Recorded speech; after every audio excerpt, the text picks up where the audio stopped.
Ya, pemirsa, terima kasih Anda masih terus menyaksikan NTV Prime. Kita lanjutkan perbincangan, tapi sebelum kita lanjutkan, kita akan saksikan grafis salah satu poin yang dianggap bermasalah dalam revisi Undang-Undang MK.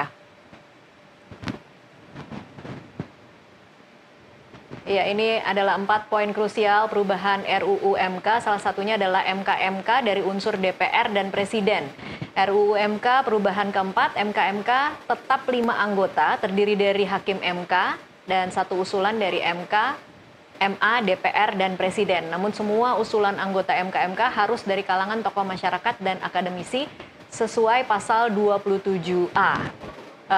Pak Marwara dulu mungkin komentar soal MK-MK ada dari unsur DPR dan Presiden. Ya, sebenarnya kita tidak ada menaruh keberatan yang prinsipil tentang sepanjang mereka mengerti MK itu, yaitu dengan doktrin konstitusi yang bisa dipedomani dan diterapkan. Tetapi kalau unsur itu adalah dalam anti kepentingan politik, rusak semua. Itu menurut saya ini yang menjadi masalah besar. Tentu saja anggota DPR sebenarnya apa kepentingannya berada di sana.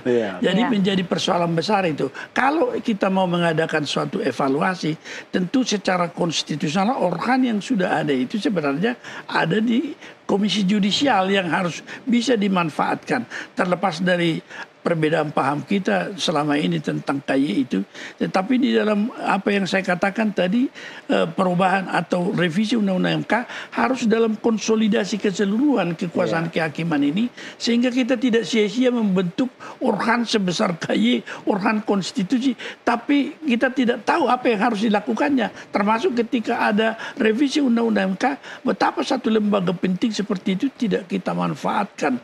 Ya, kalau bahasa anunya kan mubazir kan, mubazir seperti itu, tentu anggaran yang besar. Saya tidak mengerti apa menjadi pemikiran ini. Oleh karena itu kita hentikanlah orientasi pemikiran kita hanya dari sisi politik dan kepentingan pertarungan politik, tetapi tetap bahwa negara hukum dan konstitusi itu adalah yang memang mewujudkan demokrasi tetapi dikawal nomokrasi. Jadi hukum mengawal bagaimana proses pembentukan demokrasi itu.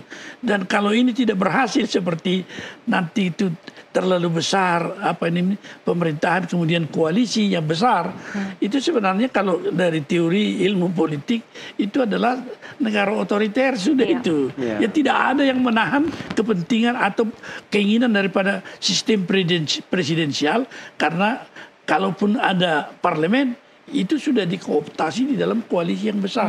Ini mengkhawatirkan juga terhadap masa depan Republik ini. Saya kira itu penglihatan saya. Oke, Mas Refli, komentar soal MK-MK yang kemudian jadi ada unsur DPR dan Presiden.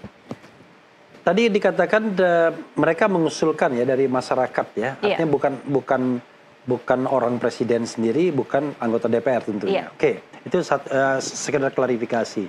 Gini, saya malah berpikir ya, kalau dalam kondisi yang normal, apakah iya MK-MK itu dibentuk permanen begitu, embedded di Mahkamah Konstitusi? Gejala hari ini itu gejala yang tidak normal akibat rekrutmen hakim yang menurut saya nggak karu-karuan itu.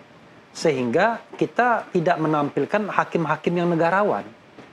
Ada hakim sudah dikasih peringatan keras, untung nggak diberhentikan, tiba-tiba masih mengupayakan ke PT UN. Disewanya pula pengacara KPU untuk menjadi ahli misalnya. Saya tidak membayangkan kalau di tempat lain ya yang peradaban hukumnya tinggi, itu kan sangat kita nggak bisa kita nggak bisa nerimanya seperti itu. Lalu ada hakim yang barangkali punya preferensi kepada kekuatan politik tertentu dan lain sebagainya misalnya. Nah, karena itu menurut saya kalau proses rekrutmennya di hulu ini diperbaiki, maka yang namanya pelanggaran kode etik dan lain sebagainya saya kira akan minim. Karena yang muncul kan bayangkan levelnya negarawan, masa negara melanggar kode etik melulu ya kan? Itu berapa kali dilaporkan. Nah, karena itu menurut saya yang harus diperbaiki itu adalah rekrutmen hakim konstitusinya. Kalau saya Pak Maru agak ini, walaupun barangkali ini agak bahaya ya. Ya di shutdown dulu. Shutdownnya yang di mana nih? Apa yang maksudnya 9% di shutdown dulu, diseleksi ulang dengan yang benar ya. Dengan transparan, dengan proses yang partisipatif, objektif dan akuntabel. Walaupun memang agak bahaya di situ. Tetapi kalau proses pembentukan undang-undangnya demokratis dan partisipatif, kan kita melakukan reinstall itu sambil tadi memasukkan unsur-unsur KY di mana ya perannya. KY ini mau kita tempatkan sebagai apa misalnya. Nah itu kan komprehensif jadi perubahannya. Oke. Nah ketimbang tambal sulam sekarang. Karena gini, ada dua soal yang menurut saya, yang saya kadang-kadang merasa agak miris dengan negeri kita ini ya. Iya. Di satu sisi ada kelembagaan yang diberikan peran yang luar biasa. Besar sekali perannya. Tetapi diisi oleh orang yang kecil dan partisan. Saya kasih contoh misalnya gini, ini nggak apa-apa frankly speaking. Bawaslu misalnya, Badan Pengawas Pemilu. Saya membayangkan apakah anggota-anggota atau ketua Bawaslu itu berani tuh misalnya nyemprit presiden gitu. Iya kan? Nyemprit Menko Polhukam aja belum tentu berani. Padahal by constitutions, dia adalah organ konstitusi sudah dibilang oleh Mahkamah Konstitusi bahwa penyelenggara pemilu itu tidak harus satu, ya kan? Termasuk juga misalnya KPU. Berani nggak dia memperingatkan presiden jangan cawe-cawe, jangan melanggar etika dalam berpemilu, kita ciptakan pemilu yang jujur.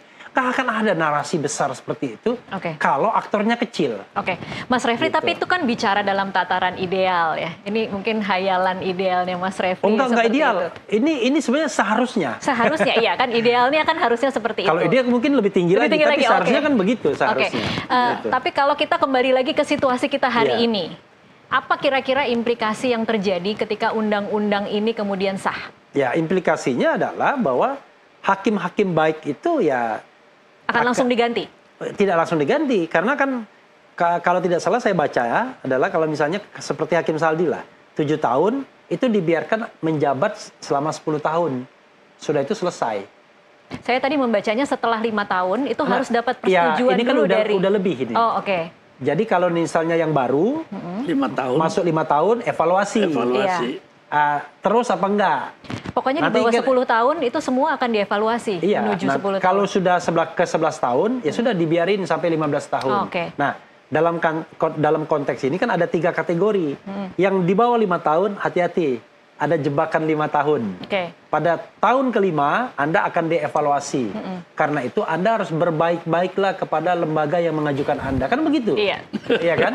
Ada tersiratnya seperti itu. Kan? Nah, yang sudah lebih dari 5 tahun sudah Anda tetap dibiarkan tapi cuma menjabat sampai tahun ke-10 aja.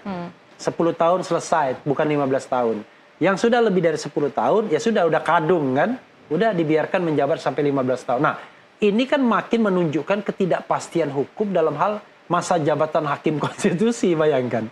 Dari 5 tahun diangkat jadi 15 tahun atau 70 tahun ya pensiunnya, lalu tiba-tiba dikocok ulang lagi, turun lagi dengan cara-cara evaluasi seperti ini. Nah, ini saja kalau kita bicara tentang proses pembentukan undang-undang itu nggak karu-karuan. Masa undang-undang yang baru disahkan kemarin tiba-tiba mau dirombak lagi. Itu kan kelihatan betul shortcut cara berpikirnya kan. Waduh, ini 15 tahun hanya menghasilkan seorang Saldi Isra kan begitu kira-kira kan. Mereka kan khawatir nggak bisa dinegosiasi, nggak bisa dipepet dan lain sebagainya. Ya kan? Nggak bisa dikendalikan ya? Nggak bisa dikendalikan. Padahal kita butuh hakim-hakim yang itulah idealnya. Iya, idealnya hakim tuh nggak bisa dikendalikan. Saya saja kenal baik sama Saldi Isra. Misalnya, nggak pernah saya WA. Ya WA aja nggak pernah saya. Begitu ketemu kita, lari dia. Bukannya kita yang lari, dia yang lari. Karena menghindari kan. Yeah. Nah, one day, ada seorang profesor, saya tidak sebut namanya, minta saya untuk bisa nggak menghubungi Saldi Isra WA katanya. Ini ada kasus gini. Padahal dia benar. Saya bilang sama Prof, saya aja nggak pernah WA Saldi Isra. Saking kita sama-sama menghargai independensi of judiciary. Karena begini. Jadi selama 10 tahun tidak bisa WA Saldi Isra nanti ya? Iya. Saya WA terakhir itu ketika mertuanya meninggal. Kan kalau ada meninggal gitu masa kita tidak mengucapkan belasungkawa. Tapi kasus sama sekali nggak pernah. Bicara kasus, bayangkan. Nah, karena itulah menurut saya, tapi kalau seandainya semua hakim konstitusi seperti Saldi Isra misalnya, kan saya mau menyebutkan yang lain juga, tapi seperti Saldi Isra misalnya, sebenarnya enak kita. Ya itulah idealnya. Iya idealnya. Kita kan tinggal argumentasi hukum aja. Iya. Dan dia biasanya dia akan melihat argumentasinya, rasa keadilannya. Jadi dia nggak akan lihat kiri kanannya gitu. Nah itu sebenarnya bahagia sekali kita bernegara hukum kalau hakimnya semua. Tapi kalau ini mohon maaf kalau nyebut nama, kalau hakimnya kayak Guntur Hamzah semua pusing kepala kita. Oke, baik, kita akan lanjutkan di segmen selanjutnya, pemirsa, tetaplah bersama kami.